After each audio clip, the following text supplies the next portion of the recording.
Salut à tous. Aujourd'hui, nous sommes le mercredi 12 novembre 2025 et notre cher ami Nosuir Mao est avec nous. Bon retour parmi nous, Ben. Is here with us. Welcome back, Ben. Pour toi, toujours Nima. Salutations depuis le studio Silk Road en Thaïlande. Please subscribe and hit like button and Pepe. Veuillez vous abonner et cliquer sur le bouton « J'aime ». Et Pepe, commençons par l'un de tes derniers articles. Exactement. Laisse-moi le retrouver. Voici l'article. La question en ce moment, Pepe, que tu abordes dans ton article, est que l'équipe de Trump a annoncé un énorme accord d'investissement de 35 milliards de dollars avec l'Ouzbékistan, qui atteindrait 100 milliards d'ici 2035. Mais aucun détail n'a été révélé. S'agit-il d'une véritable initiative économique ou d'une illusion stratégique destinée à projeter la puissance américaine? Car qui financerait cela? Quelles entreprises seraient même capables de réaliser un tel investissement? Et pourquoi maintenant? Companies are even capable of delivering such investment, and why now? The most important thing is why now, Nima. La chose la plus importante est pourquoi maintenant Nima? Au fait, c'était fantastique. Après avoir publié l'article, je me suis dit que je devrais retourner au Kazakhstan pour voir ce qui s'y passe vraiment. Parce que la dernière fois que j'y étais, tout ce que je demandais, ils étaient très polis, très aimables, mais ils ne répondaient jamais à mes questions. Et l'une des questions clés concernait leur relation avec les États-Unis après cette tentative de révolution de couleur, qui, soit dit en passant, a été empêchée par Poutine et l'armée russe. Ils ont sauvé la peau de Tokayev, à quelques minutes près, en fait. Donc, c'est très, très sérieux. Et maintenant, nous avons Tokayev qui dit que Trump est le président du monde lors de ce dîner à la Maison-Blanche. Trump is the president of the world in that dinner in the White House. That's a bit weird, isn't it? But then, C'est un peu étrange, non? Mais alors, Nima, sais-tu ce qui s'est passé? Je crois que c'était 2 jours plus tard, en fait, hier et encore aujourd'hui, mercredi, parce que la visite d'État a commencé hier et se termine aujourd'hui. Tokayev est à Moscou. Et devine ce qu'il a annoncé hier, un partenariat stratégique. C'est complètement incroyable. Un partenariat stratégique entre le Kazakhstan et, je sais, on a changé de sujet, je parle davantage du Kazakhstan, parce que le Kazakhstan est plus important que l'Ouzbékistan sur le plan géopolitique. Et bien sûr, parce qu'ils ont de l'énergie que l'Ouzbékistan n'a pas. En fait, l'Ouzbékistan est plutôt un pays de transit pour les oléoducs. Le Kazakhstan exporte de l'énergie. Kazakhstan, they export energy. And of course, they have Americans established over there. Et bien sûr, ils ont des Américains installés là-bas, des Européens, des Russes. Et c'est fascinant, car la réponse, en réalité, était Tokayev et Poutine ensemble, discutant de questions très très sérieuses de coopération stratégique. On peut donc extrapoler du Kazakhstan aux autres stands. Ils ont dû se rendre à ce dîner à la Maison-Blanche. En fait, ce dîner n'a eu lieu que pour une seule raison. Pendant l'Assemblée générale de l'ONU, en marge, Tokayev et Mirziyoyev ont rencontré des hommes d'affaires américains. Évidemment, ils discutaient d'opportunités commerciales, d'investissements, etc. Donc évidemment, les hommes d'affaires ont soit passé un coup de fil, soit dit à Trump, « Regardez, l'Asie centrale, peut-être que c'est ouvert. » They told Trump, look, Central Asia, maybe it's open. We should bring these guys here. Nous devrions faire venir ces types ici. Et évidemment, à la dernière minute, je me demande si Marco Rubio ou le département d'État ont été impliqués. Marco Rubio ne saurait même pas situer le Turkménistan sur une carte, alors je me demande s'il faisait partie de l'affaire. Probablement que quelques diplomates à l'ancienne, au bureau de l'Asie centrale du département d'État, ont tout organisé, y compris une liste de sujets que Trump devrait aborder avec ses dirigeants. Ils ont joué le jeu, les dirigeants des 5 stands d'Asie centrale. Nous le savons tous ceux qui suivent l'Asie centrale le savent. La relation stratégique numéro 1 pour chacun d'eux est avec la Russie, et la relation géoéconomique numéro 1 pour chacun d'eux est avec la Chine.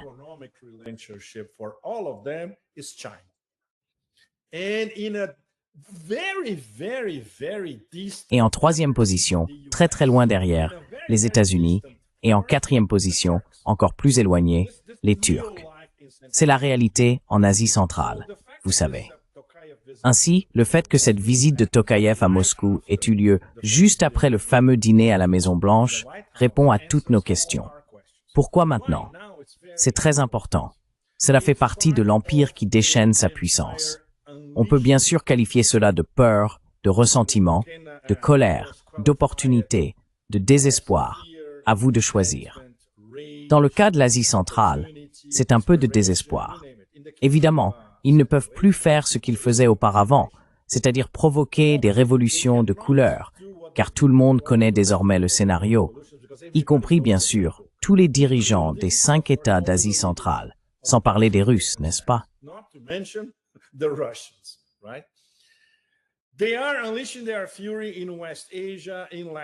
Ils déchaînent leur fureur en Asie de l'Ouest et en Amérique latine. En Asie centrale, une seule chose compte pour eux, les ressources naturelles, encore une fois. Nous parlons d'un empire, pas seulement du pétrole et du gaz, dans le cas du Turkménistan, du gaz, mais il n'y a rien que les Américains puissent faire à propos du gaz turkmène, car tout part où? En Chine. Qui a construit le gazoduc Turkménistan-Chine? Les Chinois. Qui reçoit tout le gaz du Turkménistan? Les Chinois. Il n'y a de place pour personne d'autre. Mais le Kazakhstan est une situation bien plus sophistiquée et complexe. Car même avec le changement, disons, de paradigme à Astana, le clan Nazarbayev auparavant et les gens de Tokayev ces dernières années, ils sont très fiers. Et c'est quelque chose dont j'ai discuté la dernière fois que j'y étais, avec des responsables, des universitaires et tout cela, de leur politique multivectorielle.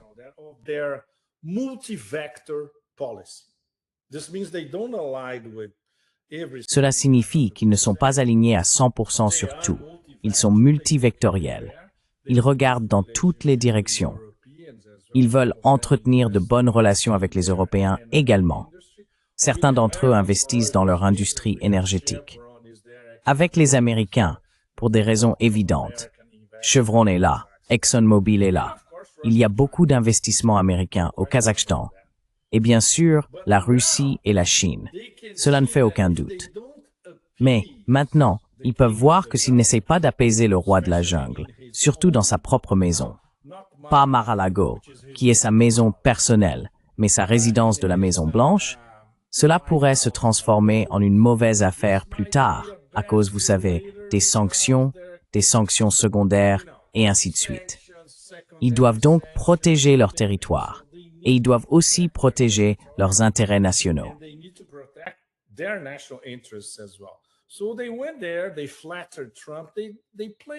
Alors ils y sont allés, ils ont flatté Trump, ils ont très bien joué le jeu, mais ils savent qu'à long terme, il n'en sortira pas grand-chose.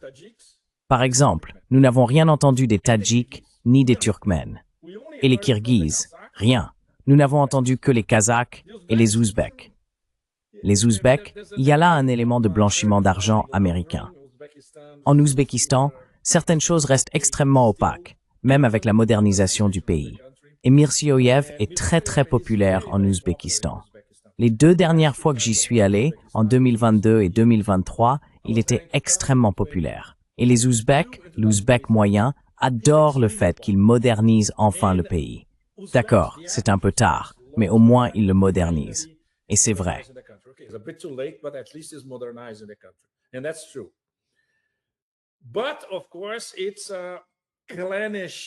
Mais bien sûr, c'est encore une société clanique, de type mafieux, à bien des égards. Le Kazakhstan est un cas beaucoup plus sophistiqué. Ils ont le centre politique à Astana et le centre commercial à Almaty. Et bien sûr, ils servent de pont entre la Russie et la Chine, ainsi qu'avec le reste de l'Eurasie, et de pont entre l'Eurasie et, théoriquement, l'Europe. Très important.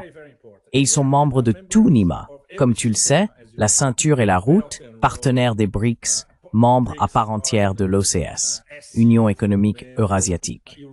Ils ne vont pas compromettre leurs relations avec la Russie et l'Asie à cause de promesses du roi de la jungle aux États-Unis.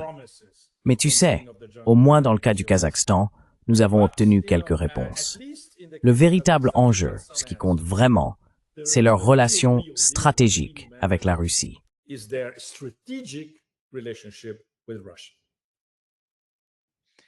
Pepe, ce qui se passe, je pense, en Asie centrale est particulièrement important.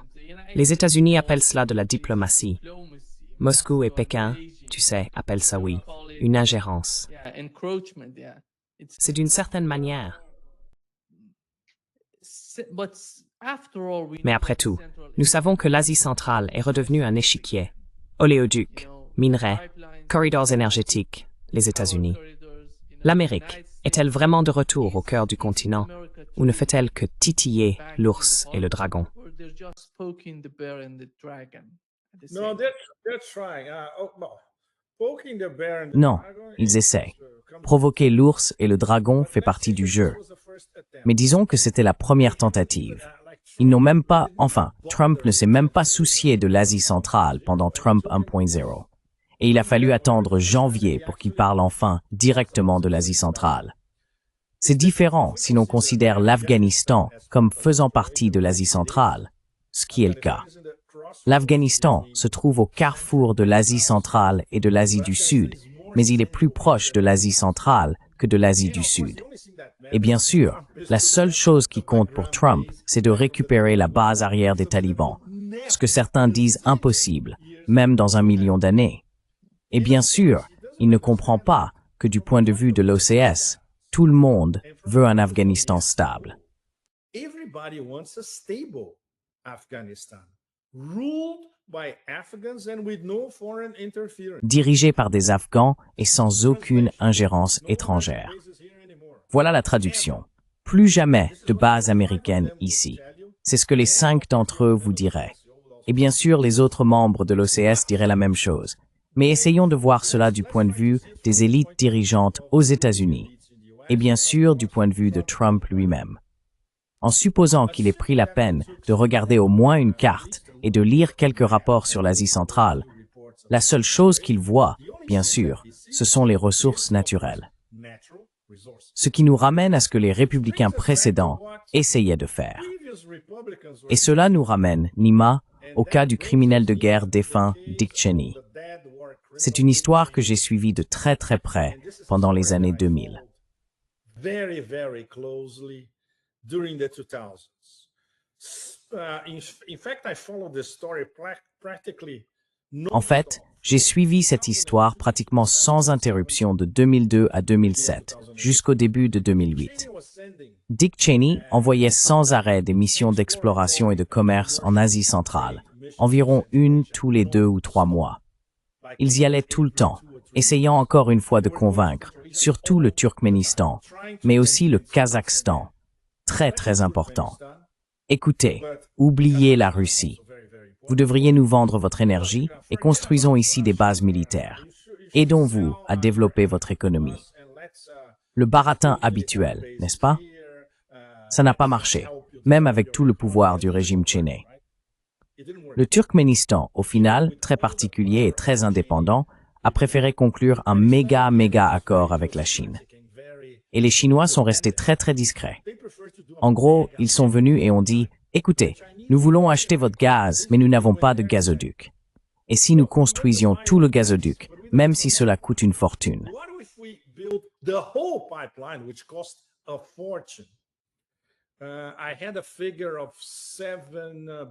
J'avais estimé la somme à environ 7 milliards de dollars. Peut-être pas autant, mais au moins 3 ou 4 milliards payés par les Chinois. Et ils ont obtenu un méga contrat pour acheter du gaz turkmène à un excellent prix. Voilà. Un jour, quand les Américains se sont réveillés, l'affaire était déjà conclue. Fin de l'histoire pour la politique gazière de l'administration Bush, et même plus tard sous l'administration Obama en ce qui concerne l'Asie centrale. Mais en réalité, ils n'ont jamais abandonné. Ils ne faisaient que repousser l'échéance. Ils savent que cette région est une sphère d'influence. C'est la Russie et la Chine, sans aucun doute. Ils savent aussi que les Turcs pensent pouvoir exercer une certaine influence dans ces pays qu'ils considèrent comme turciques, le Kazakhstan, l'Ouzbékistan et le Turkménistan. And Turkmenistan as Turkic countries. When you go to the, which is crazy, when you go to the, Quand vous allez c'est fou, quand vous allez au musée national d'Astana, au Kazakhstan, il y a un immense panneau, magnifique d'ailleurs, montrant tous les peuples turciques à travers l'Eurasie. Et évidemment, les Kazakhs y figurent, les Kirghizes aussi. Et devinez quoi? Les Ouïghours également. Donc la Turquie regarde le Xinjiang d'un point de vue complètement différent de tout le monde. Ils considèrent ces peuples comme leurs cousins ou leurs frères. C'est bien plus complexe que cela. Mais dans l'esprit d'Erdogan, c'est ainsi que je le perçois. En résumé, ils ne renonceront pas à l'Asie centrale. Peut-être pas au scénario de révolution de couleur pour le moment, compte tenu de la visite, de tous les engagements, de toutes les promesses, etc. Considering all the pledges, all the promises, etc. But if nothing happens in the, let's say, mid-term, Mais si rien ne se passe à moyen terme, disons, ils peuvent toujours y réfléchir. Surtout le Kazakhstan. Mais le Kazakhstan, vous savez, est fortement protégé par la Russie et maintenant, dans le cadre d'un partenariat stratégique, encore davantage protégé. Mais en interne, Nima, et vous tous, c'est très complexe, car c'est un affrontement de clans. Nous avons encore, je dirais, le clan super-atlantiste de Nazarbayev au Kazakhstan et Tokayev qui penche davantage vers la Chine et dans une moindre mesure vers la Russie. Donc évidemment, les Américains surveillent le Kazakhstan de très près, au millimètre pourrait-on dire. Tokayev doit être extrêmement prudent. Et bien sûr, ils en discutaient hier et aujourd'hui à Moscou, en détail avec Poutine. with Putin yesterday and today in Moscow, in detail. Pepe, do you feel that what the Trump Pepe, administration is penses-tu doing right now que ce is que fait almost actuellement l'administration Trump reflète vraiment la politique de Trump et de son entourage? something Ou s'agit-il de quelque chose émanant de l'establishment? comparing to what Parce qu'en le comparant à ce que Washington appelle la diplomatie C5+1, et en le mettant en parallèle avec l'initiative La Ceinture et la route de la Chine et l'Union économique eurasiatique de la Russie, la question serait qui détient réellement le terrain et qui va diriger? Dans un avenir proche, à long terme ou même à court terme. in the near future, in the long run, in the short run. We have no idea. Certainly not El Nous n'en avons aucune idée. Certainement pas El Gusano Rubio. Il ne sait rien de l'Asie centrale. Je suppose qu'il reste encore quelques bons diplomates à l'ancienne au département d'État. Ils n'avaient pas été purgés auparavant. Mais ces types n'ont aucun pouvoir de décision. La seule chose, encore une fois, la seule chose, Nima, qui compte pour l'Empire en ce moment, c'est s'emparer des ressources naturelles où qu'elles se trouvent, et par tous les moyens nécessaires. Le cas du Venezuela, encore une fois. Mais l'Asie centrale est une autre sphère. Elle fait partie de l'Eurasie. Elle s'inscrit dans le processus d'intégration eurasien dont les gens à Washington n'ont aucune idée. À quel point il est complexe et comment il continue d'avancer.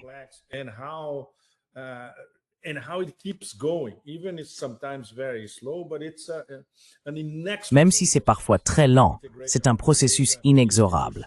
L'intégration eurasienne sur les plans institutionnels, économiques, géoéconomiques, géopolitiques, et ainsi de suite. Ils pensent peut-être qu'ils auront une chance de perturber cette Eurasie, mais je ne crois pas que cela arrivera. Tôt ou tard, en fait c'est peut-être déjà en cours. Ils détourneront leur attention vers d'autres régions du monde où ils estiment que le butin est juste devant eux et facile à saisir. Cela nous ramène donc une fois de plus à ce qui pourrait se passer en Amérique latine. Et bien sûr, la doctrine Monroe, l'arrière-cour. Voilà, vous êtes au Brésil. Vous savez que la doctrine Monroe est désormais de retour, dopée aux stéroïdes. You know that the Monroe Doctrine now is back on steroids. And okay, I didn't follow the EU. D'accord, je n'ai pas suivi la réunion UE-CELAC. Mais une chose que j'ai vue et qui m'a vraiment impressionné, c'est le discours de Gustavo Petro, le président de la Colombie. C'était très très bon. Il a mentionné explicitement Gaza et il a de nouveau parlé de missiles arrivant au-dessus de notre mer, les Caraïbes.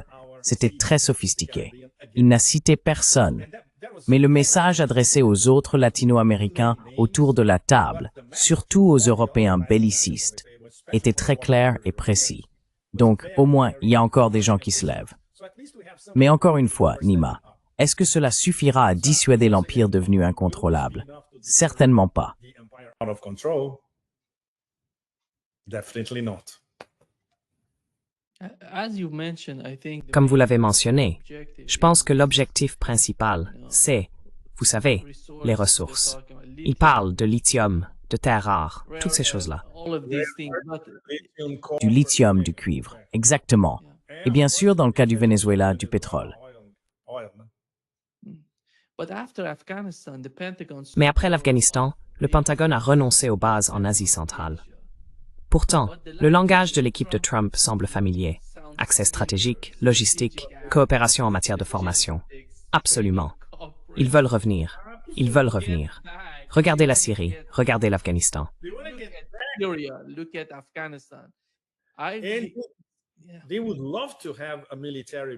Ils aimeraient beaucoup avoir à nouveau une base militaire en Asie centrale. Je me souviens d'avoir vu la base militaire américaine au Kirghizistan. C'était fou à l'époque. Au début des années 2000, la base américaine était très proche de la base russe. Puis les Kirghizes ont fini par expulser les Américains. Cela a pris du temps, mais au moins ils y sont parvenus. Donc évidemment, ils aimeraient avoir à nouveau une base, surtout dans un pays plus fragile comme le Kirghizistan, le Tadjikistan, oubliez. Il y a là-bas une énorme base russe qui supervise pratiquement tout ce qui se passe dans le pays.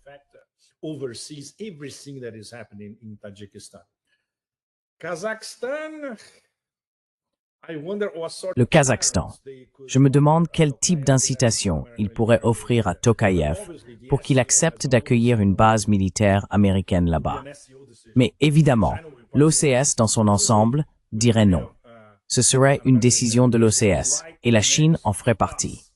Il n'y a aucune chance qu'ils autorisent une base militaire américaine juste à côté d'eux. D'autant plus que le point de transit, le plus important de la ceinture et la route, encore plus que le corridor Chine-Pakistan, est le port sec de Korgos, à la frontière entre la Chine et le Kazakhstan. Ils y ont 3 zones douanières distinctes. Tout passe par là. Les autoroutes, les passagers, vous savez, et bien sûr les trains, qui sont très très importants. C'est quelque chose que je n'ai pas réussi à voir lors de ma visite au Xinjiang.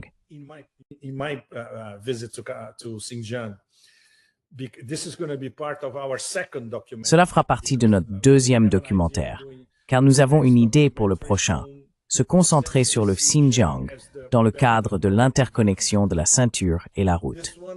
Celui-ci était plus culturel, il portait davantage sur le Xinjiang et les routes de la soie. Mais je ne sais pas si je crois que je l'ai déjà dit à quelqu'un, quand je suis allé à Urumqi, j'ai dit, d'accord, allons voir d'où partent les trains pour aller partout sur la ceinture et la route. C'était un terrible moment, cependant, car nous sommes arrivés là-bas à 11 heures du soir. Tout était sombre, la gare était fermée, et il y avait un homme à la porte qui a dit « Non, non, tous les trains sont déjà partis. Ils partent pendant la journée. »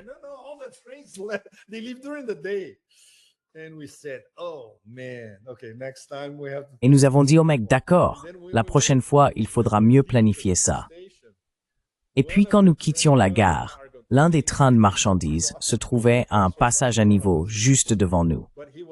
Mais il allait probablement seulement jusqu'à la frontière, ou faisait demi-tour. Il ne traversait pas vers l'Europe. Ce n'était pas l'un de ces grands trains de fret qui viennent du centre ou de l'est de la Chine. S'arrêtent à Urumqi, s'arrêtent à Korgos, puis vont jusqu'en Europe. Beaucoup d'entre eux vont à Rotterdam.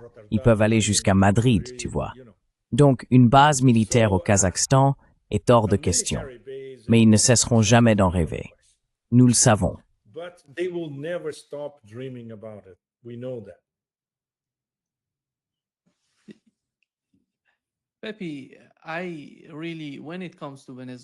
Pepe, en ce qui concerne le Venezuela, je crois vraiment que si les États-Unis veulent une sorte de partenariat, s'ils veulent acheter le pétrole du Venezuela, alors le Venezuela le leur vendra. Et même en regardant la Russie, la Chine et l'Iran aujourd'hui, si les États-Unis sont vraiment sérieux au sujet de la diplomatie, ils peuvent dialoguer avec ces pays. Mais le problème, c'est que le plan n'est pas ce qu'ils prétendent qu'il est. Parce que voici la question, Pepe. À mon avis, la principale question pour ces pays serait de savoir si les États-Unis reviennent à une mentalité du 19e siècle, en recolonisant des sphères d'influence au lieu de construire de véritables partenariats. Influence zones instead of building real partnerships. Yes, of course. No question.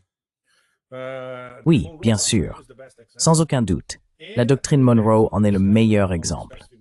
Et pour revenir à la discussion de ces dernières semaines, y compris celle que nous avons déjà eue, la frustration, la rage, l'impuissance et le ressentiment de Trump 2.0, tout le combo, Trump lui-même, bien sûr, et les élites derrière lui. Ils n'ont pas ce qu'il faut, et ils n'ont pas les cartes en main pour affronter la Russie et la Chine en même temps. Sans parler du partenariat stratégique russo-chinois. Leur plan B consiste donc à déchaîner leur fureur partout ou à déployer leur stratégie de séduction comme ce dîner avec les Asiatiques centraux. C'est essentiellement du désespoir.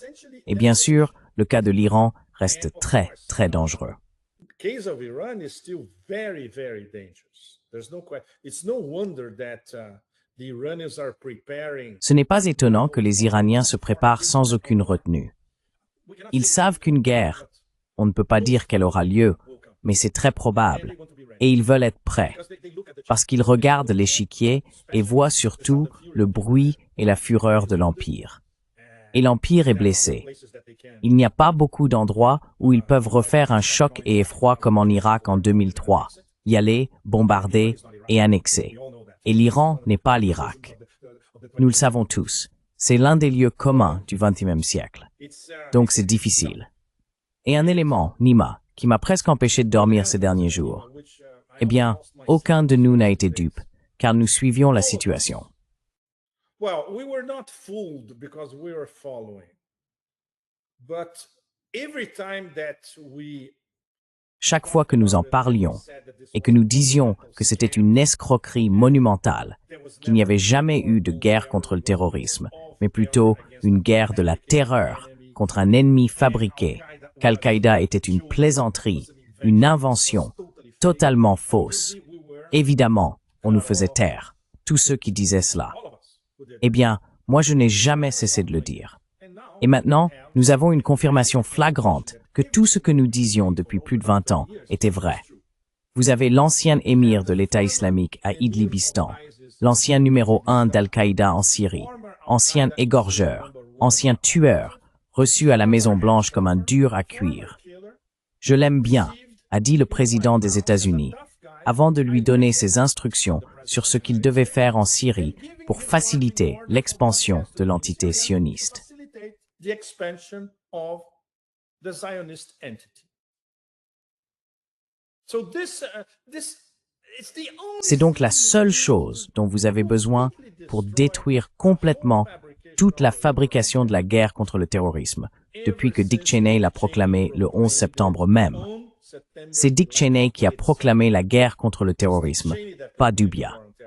C'était une invention de Dick Cheney, une invention néoconservatrice, fondée sur les discussions des néoconservateurs avec quoi d'autre? Le culte de la mort en Asie de l'Ouest. Et maintenant, nous avons la preuve graphique de tout cela, vous savez. Alors, peut-être ont-ils compris qu'ils trompaient la planète entière.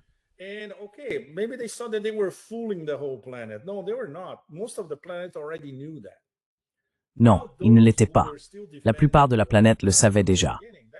Maintenant, ceux qui défendaient encore la guerre contre le terrorisme depuis le début, eh bien voilà, c'est fini. Al-Qaïda, c'est nous, littéralement, depuis le début, depuis la mise en place qu'ils ont imaginée à Peshawar en 1980. Donc oui, nous avons de très bonnes raisons d'être extrêmement en colère à ce sujet. Et bien sûr, sans parler des innombrables victimes mortelles de cette guerre contre le terrorisme, de toutes les personnes qui ont été tuées. Les milliers de milliards de dollars dépensés, peu importe. Cela fait partie du trésor américain. C'est de l'argent qu'ils ne reverront jamais. Tout comme ces fameux, combien déjà, 2,3 billions de dollars, si je ne me trompe pas, que Rumsfeld était prêt à auditer.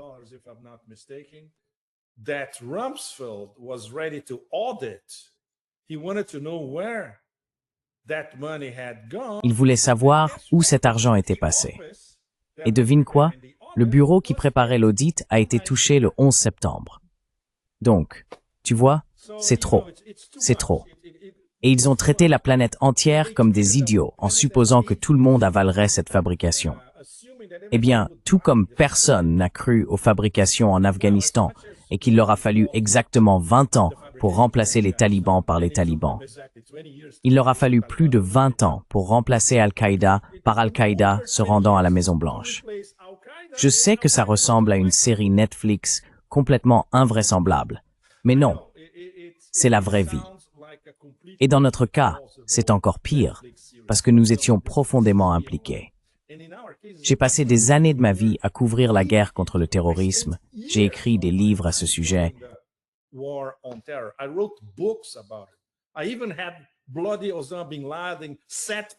J'avais même le fichu numéro de téléphone satellite d'Oussama Ben Laden au Pakistan, qu'on appelait tous les jours.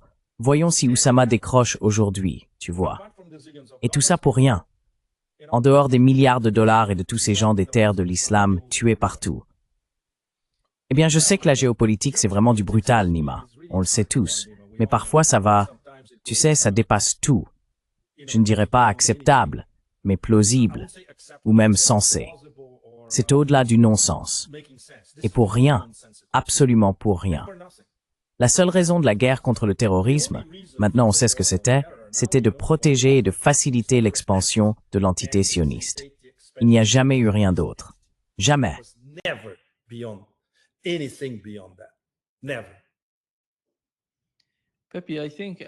Pepe, je pense qu'Al-Jolani, quand on l'observe lui, son mouvement, ses politiques, on peut voir une certaine forme de coopération entre les services de renseignement turcs et occidentaux.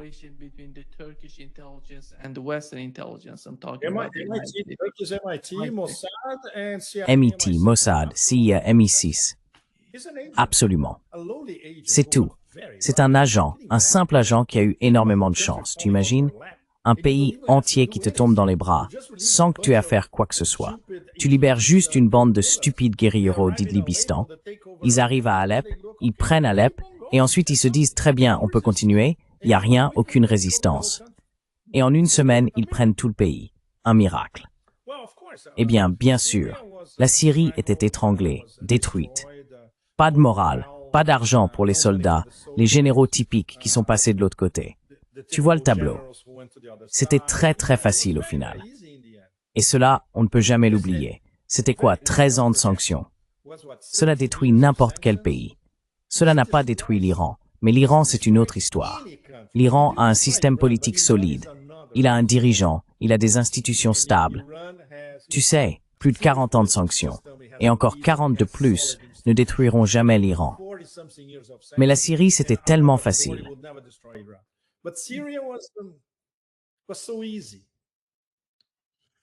Et l'Iran et la Russie ont aidé. Ils ont beaucoup aidé la Syrie et la situation dans son ensemble. Mais ce n'était pas suffisant. Oui, exactement. Voici ce que Pepe, ce que Robert Ford, tu sais, le diplomate américain, a dit à propos du rebranding d'Al-Jolani et de la façon dont ils l'ont préparé. C'est ce qu'il a dit. Oui, absolument. Yes, absolutely.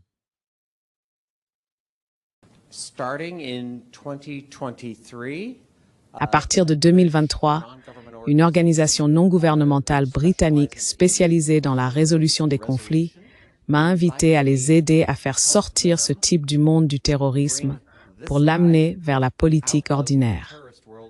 Au début, je dois vous dire que j'étais très réticent à y aller.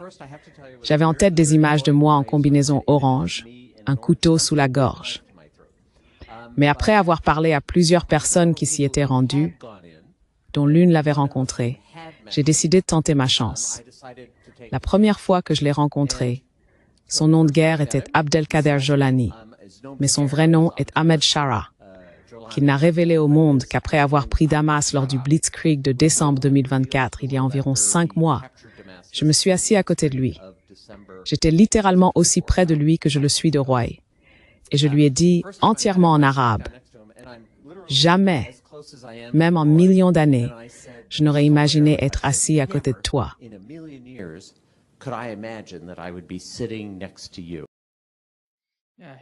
Oui, il n'est pas seulement assis à côté de toi. Il était à Washington, en train de parler avec Donald Trump. He was playing basket. Il jouait au basket avec les généraux et le président des États-Unis lui disait « Tu es un dur à cuire. Tu es tellement cool. And you're so cool. You know what's Tu sais ce qui les relie? PEP. Le cas de l'Ukraine et celui du Moyen-Orient. C'est le renseignement britannique. is the British intelligence. » Bien sûr. Well, there's Why still good. do they need? I think Pourquoi en ont-ils besoin? Je pense que les gens en Russie et en Iran, même en Chine, doivent réfléchir au Royaume-Uni, à son rôle. Parce qu'il n'a pas dit que la CIA l'avait appelé. because he didn't say CIA called him. He said MI6 called him. No, exactly. Il a dit que le MI6 l'avait appelé. Non, non, non, exactement. Eh bien, les Britanniques sont encore bons à quelque chose, Nima. Et c'est pour les opérations secrètes. Personne ne les bat dans ce domaine, à condition qu'elles restent secrètes. Parfois, les Russes découvrent leurs opérations secrètes, mais les Britanniques sont très doués pour ça. Ils font ça depuis l'époque de l'Empire britannique, d'ailleurs. Donc ces gens-là, ils les forment et leur créent psychologiquement une personnalité de terroriste. Mais ils laissent toujours un espace au fond de leur psyché pour le jour où ils vont se retourner, ou être retournés. C'est exactement ce qui est arrivé avec Jolani. This is exactly what happened with Jolani. Jolani was playing the role of the. Jolani jouait très bien le rôle du chef terroriste en chef des achats. Mais peut-être que, dans son endoctrinement, il savait que s'il réussissait suffisamment, on le retournerait et il deviendrait instantanément acceptable. Ce qui est exactement ce qui s'est passé. Du jour au lendemain, il a été normalisé par tout l'Occident collectif. Et la visite à la Maison-Blanche, c'est la cerise sur le gâteau, vous savez. Mais cela, je suis sûr que vous, notre public, en êtes tous familiers. Il y a eu beaucoup de câbles révélés par WikiLeaks, y compris ce fameux câble de Jake Sullivan à Hillary Clinton, où il dit « Ici, Al-Qaïda est avec nous ». Eh bien, tout le monde le savait. Tout le monde le savait. Well, everybody knew it. Everybody knew it. And when we were in Iraq in the 2000, Et lorsque nous étions en Irak, dans les années 2000, nous savions tous que Al-Qaïda en Irak avait littéralement été inventé à Kambuka, dans le sud de l'Irak, près de la frontière koweïtienne, par les Américains. Ils avaient mis dans le même camp des takfiris, des salafistes djihadistes ultra-radicaux, et des colonels, capitaines, agents et soldats de haut rang de Saddam. Ainsi, ils pouvaient fraterniser et échafauder des idées intéressantes. L'une d'elles fut Al-Qaïda en Irak, qui s'est ensuite transformée en ISIS. C'était donc une autre fabrication américaine. Ils ont provoqué et coordonné non seulement cette création, Al-Qaïda en Irak, mais aussi ses dérivés. ISIS en est essentiellement un. Alors, de qui les Américains ont-ils appris tout cela? Des Britanniques. so the Americans learned all that from whom? The Brits. Once again. Yeah. Ils ont essayé de détourner l'un des chasseurs russes, un MiG-31, si je ne me trompe pas. If I'm not mistaken, They wanted to hijack a MiG-31 with a Kinzhal. Yeah. Ils voulaient détourner un MiG-31 qui transportait un Kinzhal. C'est ce qu'ils font. Ils sont incapables de mener une véritable guerre. Ils seraient anéantis en quelques secondes. Mais les opérations clandestines, c'est leur spécialité. Et cela les rend très dangereux. Cela les rend dangereux maintenant qu'ils reviennent en Asie centrale. Nous savons qu'il y a des agents du MI6 au Tadjikistan. Nous savons qu'il y a encore des agents du MI6 infiltrés en Afghanistan. Nous savons qu'il y a des agents du MI6, surtout autour de la vallée de Fergana, qui pourraient servir à mettre en place une sorte de prélude à une autre révolution de couleur, par exemple au Kirghizistan, ou du Kirghizistan vers le Kazakhstan. En fait, lors de la tentative de révolution de couleur au Kazakhstan, ils se sont rassemblés et organisés au Kirghizistan, puis ils ont franchi la frontière. In Kyrgyzstan. And then they crossed the border. They crossed the border to Almaty. Almaty Ils ont traversé la frontière vers Almaty. Almaty est très proche du Kirghizistan. C'est donc extrêmement dangereux. Extrêmement dangereux. Et bien sûr, ils aident Al-Qaïda au Sahel. Les Français aussi. Les Français ont beaucoup aidé. Cette poussée d'Al-Qaïda pour tenter de déstabiliser le Mali, typique des opérations secrètes, à la manière du MI6, avec l'aide des Français, avec le renseignement français. Donc cela va être difficile. Cela va être difficile, surtout maintenant, Nima, alors que les options pour l'Occident collectif s'amenuisent de minute en minute. En fait, ils n'ont plus aucune option. Leurs économies entières vont s'effondrer. Ils sont tous endettés. Leurs populations sont furieuses contre tous ces dirigeants. Et bien sûr, la grande chose. La défaite stratégique imminente, sans aucune retenue, sur la terre noire de la Novorossia. In the black soil of Novorossiya.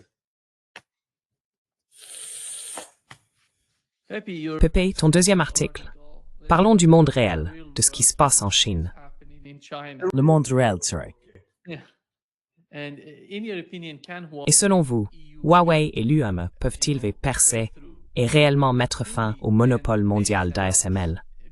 Et les restrictions géopolitiques limiteront-elles encore leur impact?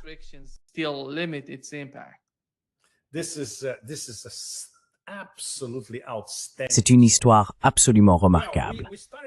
Eh bien, nous avons commencé à en entendre parler déjà il y a quelques mois. Lorsque j'étais à Shanghai il y a quelques mois, j'ai commencé à entendre dire que Huawei préparait quelque chose de vraiment important. Et puis, il y a quelques semaines, d'autres échos. Et il y a quelques jours, il y a eu cet effet de percée. Oui, ils travaillent sur leur propre système EUV, dont la physique et la technologie sont très différentes de celles d'ASML. Moins cher, plus rapide, beaucoup plus simple, à la chinoise, bien sûr. Qu'est-ce que c'est? C'est le résultat d'énormes investissements en recherche et développement. C'est la première partie de ma chronique. Cette chronique n'est pas encore publiée. Elle doit paraître sur Sputnik International, à Moscou, entre aujourd'hui et demain. Probablement demain.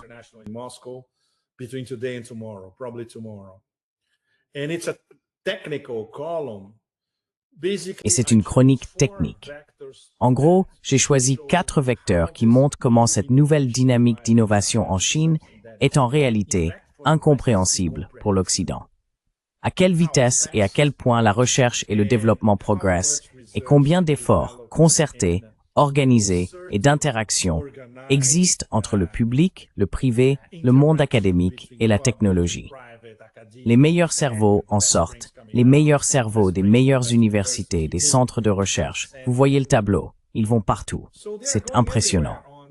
J'ai tendance à y voir l'aboutissement du projet Made in China 2025. N'oublions pas, nous sommes maintenant en 2025. Ils sont déjà leaders dans 7 ou 8 domaines de haute technologie, et peut-être qu'il y en a 2 où ils ne le sont pas. L'un d'eux, ce sont les semi-conducteurs et l'IA. C'est plus ou moins au même niveau que les États-Unis. Plus ou moins, vous savez, au coude à coude.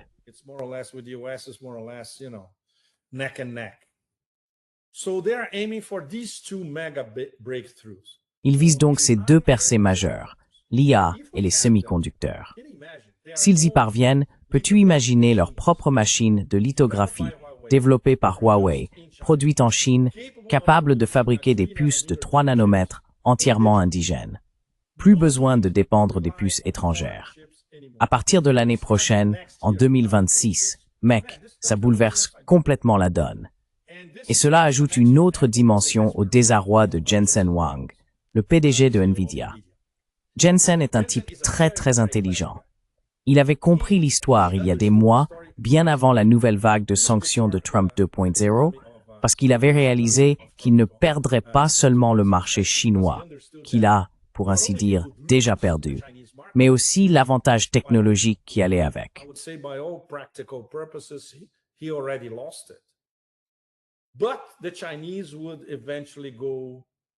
Mais les Chinois finiraient par aller au-delà de Nvidia et au-delà de l'industrie américaine des semi-conducteurs, ce qui n'est pas quelque chose qui se produira dans 2 ou 3 ans. Cela pourrait même arriver l'année prochaine. C'est donc un changement de paradigme absolument stupéfiant. Vraiment. Et on comprend pourquoi quand on voit comment fonctionne Huawei, leur recherche en particulier, ce gigantesque centre de recherche à Dongguan, le nouveau, et combien ils investissent dans la recherche et le développement, combien de brevets ils déposent chaque année, bien au-delà des Américains, des Européens et de tout le reste. Voilà, investissement, travail acharné et planification. Et les voilà qui atteignent l'étape suivante, celle de l'innovation continue.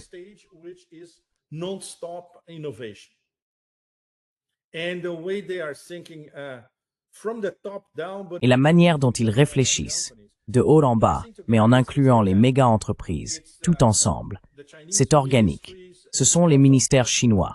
Ça vient bien sûr d'en haut, avec le ministère de la technologie et tout ce qui s'y rattache, les organismes scientifiques, le monde universitaire et ces méga-entreprises comme Huawei, afin d'intégrer l'intelligence artificielle dans chaque recoin de l'économie chinoise. Ce qui est quelque chose que, lorsque nous voyageons en Chine aujourd'hui, nous voyons déjà apparaître ici et là, comment elle devient une société entièrement automatisée en un temps presque record. C'est immensément impressionnant. Bon, idéologiquement ou en termes humanistes, peu importe comment on le formule, cette discussion viendra plus tard.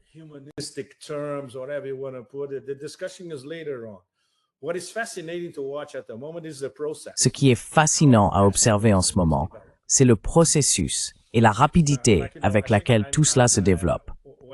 Vous savez, je crois que lorsque je vous ai parlé du Xinjiang, j'ai mentionné l'électrification partout. L'ensemble du Xinjiang est électrifié, littéralement. Des éoliennes partout, des panneaux solaires partout, des fermes solaires qui s'étendent, irradiant de la lumière sur plus de 100-150 km. C'est très très impressionnant.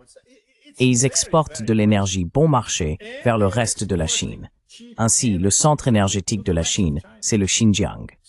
Le gouvernement central regarde cela et dit « Fantastique, nous avons beaucoup d'énergie bon marché ».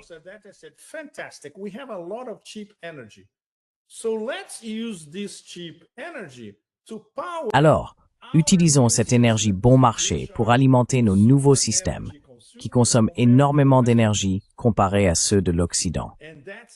Et c'est là l'élément clé de cette directive, NEMA, qui est arrivée il y a seulement quelques jours.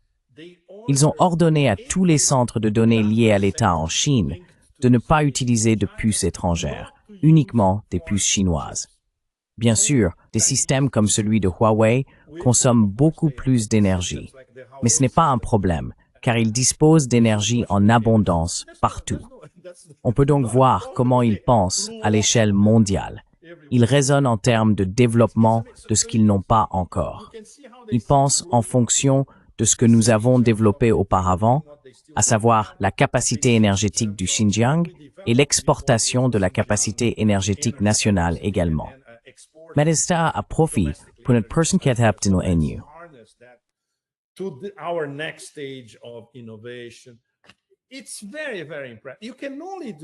C'est très, très impressionnant. On ne peut faire cela que dans une société qui a des plans quinquennaux. Il n'y a pas d'autre moyen. Et lorsque vous discutez des plans quinquennaux, vous avez des contributions de la base, des gouvernements provinciaux, des gouvernements régionaux, des institutions universitaires, partout. Tout cela remonte jusqu'aux 4 jours de délibération qu'ils ont eus à Pékin le mois dernier. Ils sont en train de le peaufiner. Et lorsque cela arrivera aux 2 sessions en mars prochain, tout sera prêt. Ils l'approuvent et c'est tout. Maintenant, il faut tout mettre en œuvre. Vous avez les objectifs. Vous devez accomplir toutes les tâches et atteindre tous les objectifs. Et si vous ne le faites pas, au revoir. Vous êtes dehors. C'est méritocratique. Il n'y a pas de mystère. Il n'y a pas de mystère.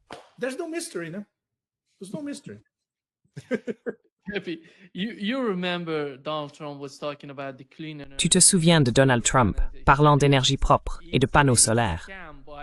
Il disait que c'était une arnaque de la Chine, qu'il voulait qu'on leur en achète. Mais en regardant la Chine aujourd'hui, on voit que son expansion dans les énergies propres redéfinit son influence géopolitique sur les nations dépendantes des combustibles fossiles. Il voit bien au-delà de ce dont les États-Unis parlent.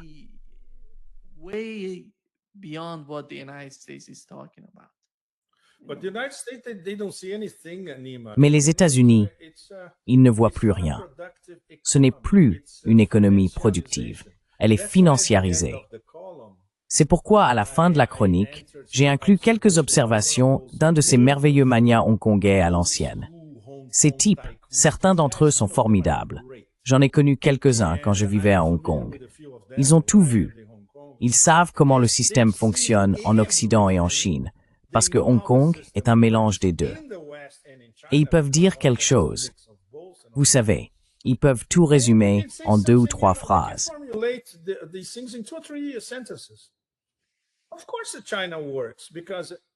Bien sûr, la Chine fonctionne parce qu'elle a une population très travailleuse et bien éduquée. Ils travaillent très très dur. Ils suivent une planification et c'est une économie productive. Il n'y a pas de financiarisation. Si vous êtes une économie productive, ce qui signifie un véritable capitalisme, bien sûr que vous allez prospérer. Il n'y a aucun mystère là-dedans. Les États-Unis aujourd'hui, c'est essentiellement Wall Street. Et bien sûr, la Silicon Valley ou la Silicon Valley à Wall Street, ce qui revient au même, de la spéculation. Il n'en sort rien de productif. Pire encore, Nima, ça ne va pas changer. No. Non. Quelle est l'histoire de Snowballoon Dragon? What is the story behind the Dragon Dome, Pepe? Well, it's complex because it's being tested. Eh bien, c'est complexe, parce que c'est encore en phase de test. Cela vient de l'Institut d'électronique appliquée et d'ingénierie de Nankin, l'un des pôles ultra high-tech de la recherche de pointe sur les radars, par exemple. Il travaillait déjà sur une version chinoise que l'on peut appeler le dôme du dragon, avant même que Trump n'annonce le dôme d'or américain, qui n'existe pas. Ils intègrent leur plateforme avec des missiles intercepteurs. Donc, ils disposent du méga matériel nécessaire pour suivre des missiles venant de partout, anciens, nouveaux, à différentes vitesses, plus d'1 millier, selon la plateforme. Over at 1,000 according to the platform. And then you have to integrate this with Et ensuite, il faut intégrer cela avec des missiles intercepteurs fabriqués en Chine, puis construire le dôme. C'est là où en sont les Chinois, n'est-ce pas? C'est un processus différent de celui des Russes. Les Russes ont les meilleurs systèmes, comme les S-400 et les S-500. Ce sont les meilleurs intercepteurs au monde. Les Chinois développent les leurs, mais en même temps, ils conçoivent un dôme pour protéger la Chine. Donc c'est un travail en cours, n'est-ce pas? Mais le fait est qu'il progresse déjà très très vite. Et le responsable de ce projet à l'Université de technologie de Nankin a dit « Regardez, nous faisons des tests. Nous faisons des tests. Il y aura beaucoup d'autres tests, mais c'est déjà en cours. » Oui.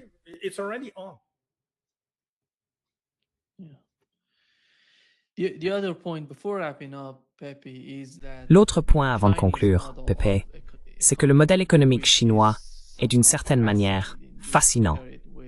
On le compare aux États-Unis et à l'Occident, qui suivent une approche axée sur le marché. Et tout tourne autour de cela, comme tu l'as mentionné. Y a-t-il des signes qu'en Occident, on étudie ou qu'on apprend de la Chine? Ou bien l'objectif principal est-il la confrontation, sans vraiment comprendre le phénomène, les bases du fonctionnement de la Chine?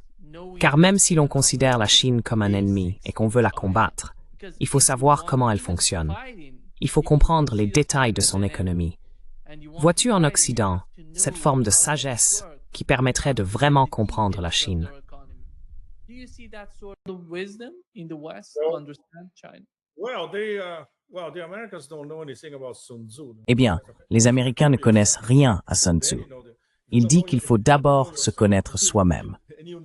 Si tu ne te connais pas toi-même, mais que tu connais l'ennemi, tu ne sais rien. Il faut se connaître soi-même et connaître l'ennemi. Si tu te connais toi-même, tu connaîtras l'ennemi. Et alors, tout s'emboîte.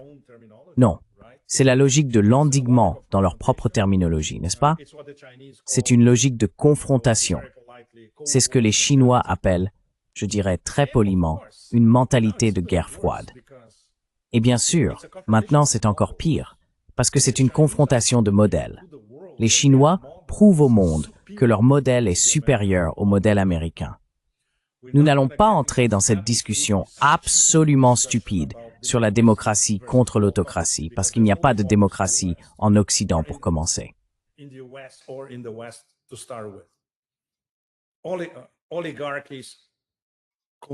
Les oligarchies contrôlent tout, y compris qui est élu ou non. Et la Chine n'est pas une démocratie. La Chine est une méritocratie. C'est une histoire complètement différente. S'ils n'étaient pas méritocratiques, ils n'auraient pas accompli ce qu'ils ont réalisé au cours des 25 ou 30 dernières années, en particulier. L'essentiel de leur élan spectaculaire a commencé à la fin des 1990 et surtout au cours des 25 dernières années, après leur entrée à l'OMC. Donc oui, les 25 dernières années. Il faut que ce soit un système méritocratique. Bien sûr, il y a des problèmes internes, des purges, des personnes poursuivies pour corruption, mais le système dans son ensemble doit être méritocratique, car il doit produire des résultats.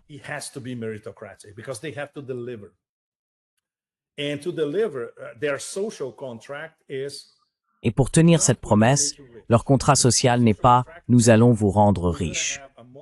Leur contrat social, c'est « nous allons construire une société modérément prospère ». Tout le monde aura suffisamment, de manière très modernisée et organique. Et chacun, en tant que citoyen, doit participer et apporter sa contribution au bénéfice de la société dans son ensemble, et non pour déterminer une caste comme en Occident, le moins de 1%, l'oligarchie du moins de 1%. Et bien sûr, c'est un projet national. La terminologie officielle le décrit comme la régénération de la nation chinoise. C'est une régénération dans le sens où elle était devenue décrépite il y a plusieurs décennies. C'est donc bien une régénération. Et si l'on compare avec la fin du 19e et le début du 20e siècle, c'est indéniablement une régénération.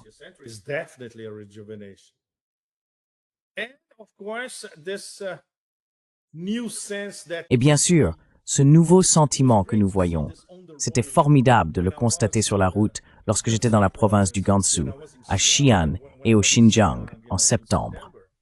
De petits détails, on perçoit cette nouvelle confiance en soi, ce sentiment de fierté nationale. Et enfin, ils profitent de leur vie en tant que Chinois sur leur propre terre. Ils n'ont besoin de rien venant de l'étranger qu'ils ne possèdent déjà. Ils ont la plupart de ce dont ils ont besoin. En fait, pratiquement tout ce dont ils ont besoin. Et la manière dont le pays se modernise à une vitesse vertigineuse, tout cela est vraiment, vraiment impressionnant. On ne peut pas accomplir tout cela dans une logique de capitalisme casino. Bien sûr que non. Voilà. Il n'y a pas de mystère, Nima. Il n'y a pas de mystère. C'est la production. C'est une véritable économie. Production, travail acharné et planification. Et ils ne se souciaient plus du PIB. And they don't care about GDP.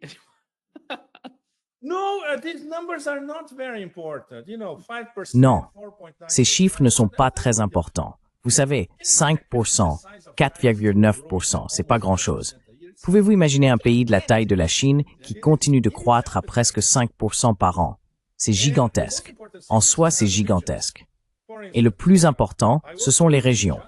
Par exemple, on m'a dit qu'au Xinjiang, la croissance est d'au moins 8% par an. Voilà. Et vous en voyez les résultats. Dans mon cas, c'était extraordinaire, car je comparais avec les fois précédentes où j'étais allé au Xinjiang. C'est absolument stupéfiant de voir à quelle vitesse la région s'est modernisée et intégrée. N'oubliez pas, nous étions dans une région à majorité ouïghour.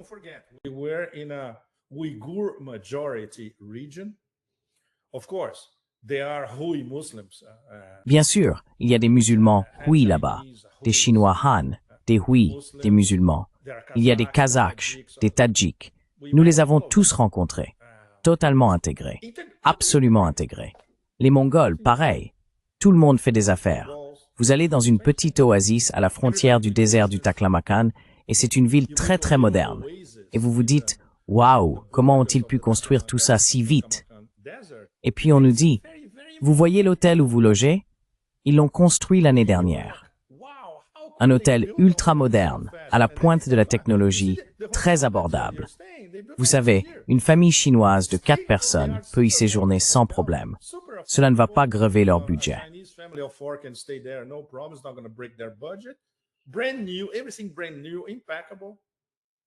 Tout est neuf, absolument tout, impeccable. Voilà. Tu vas au marché, waouh, tu vois beaucoup d'animations dans les marchés à l'ancienne, de style médiéval, et aussi beaucoup d'activités dans les nouveaux centres commerciaux. Même chose, les prix sont abordables, on ne ressent pas le poids de l'inflation, le chômage est pratiquement inexistant, On ne voit pas de mendiants en Chine. On ne voit de mendiants nulle part. Très, très impressionnant. Vraiment impressionnant. Oui, ils sont en bonne voie. Et ce n'est pas un slogan vide.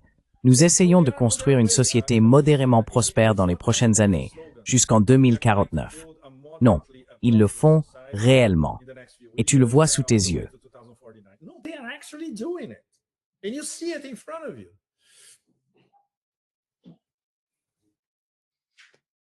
Muito obrigado. Merci beaucoup, Pepe. Un grand plaisir, merci. Un immense plaisir, comme toujours. Foi uma boa conversa hoje. C'était une bonne conversation aujourd'hui. Oui, vraiment. C'est ma dernière semaine en Asie du Sud-Est. Ça me manque déjà. La semaine prochaine, je serai à Moscou et là-bas c'est non-stop. Oui. Super. Yeah. Great.